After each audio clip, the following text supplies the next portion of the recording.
you before it has consequences, before it becomes a memory you can undo. There are choices in life that do not announce. They enter quietly like brilliant conversation with someone who slowly becomes important. This is one of those choices. She was not looking for love. She was busy with life, school, church, family, and responsibilities. She knew the rules, teachings, and she knew what was expected of her. And she believed in them. Then one ordinary day, someone became extraordinary.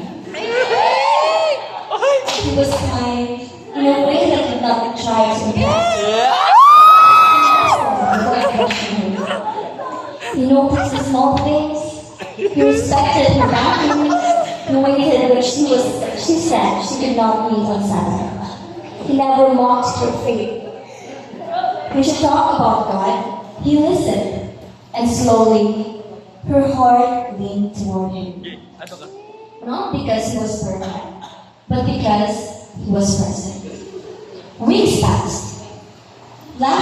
Conversation grew longer. Laughter came easier. She told herself, "This is harmless.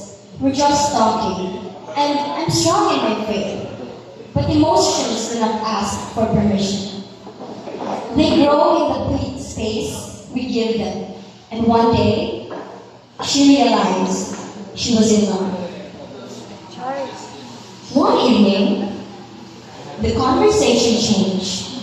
He spoke carefully, not to wound her, but to be honest. He said, "Oh no. Dili ba mo po sa mga pag-notice na dahil gusto sa lumo?" No. He was not angry. He was not dismissive. He was sincere. And sincerity can be terrifying. She smiled. She nodded. She said she understood. But inside, something broke. She asked herself, can love bridge this difference? Can faith be private? Can we walk? Can we make this work? She did not have answers, only feelings. Around the same time, another man appeared in her life. Not suddenly, not dramatically. Ibutan sa He had always been there. Same faith, same beliefs, same church.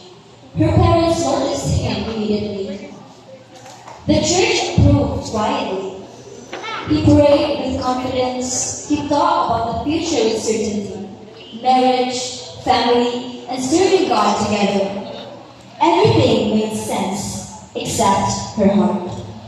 Her parents were relieved. They saw safety, stability, and they saw answered prayers. They spoke gently but clearly. Iba'y kong pili, mauli ang dito panahon ng pagkatao. Dasig, guwapo, o macho. They were not forcing her, but their expectations were heavy. Love for a child can sound like a pressure. Now, she lived in two realities. One where her heart felt alive, one where her future felt secure. One where love was easy, one where obedience was clear. Every smile became a question and every prayer became a struggle. She was tired. Late at night, when everyone was asleep, she prayed, not with confidence, but with desperation. Lord, I love you, but I love him, and I don't want to choose either. She waited for a voice, for a sign, for certainty, but heaven was quiet. And so she imagined a future with the one she loved, different beliefs, different priorities, holidays with tension, worship alone, children asking questions she could not answer together. Then another future shared faith, She had direction, but a heart that wonders what love could have been. Both futures had pain, both had sacrifice. There was no easy road. Who would you choose? Mga kaigsunan, I hope nakafollow na mo sa story, no? Who would she choose?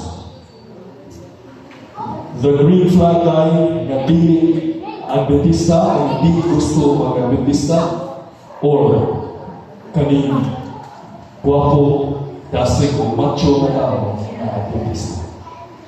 So, just like sa una mga kaigsunan, let us give you the freedom of choice kung kinsa inyong pilion mga kaigsunan.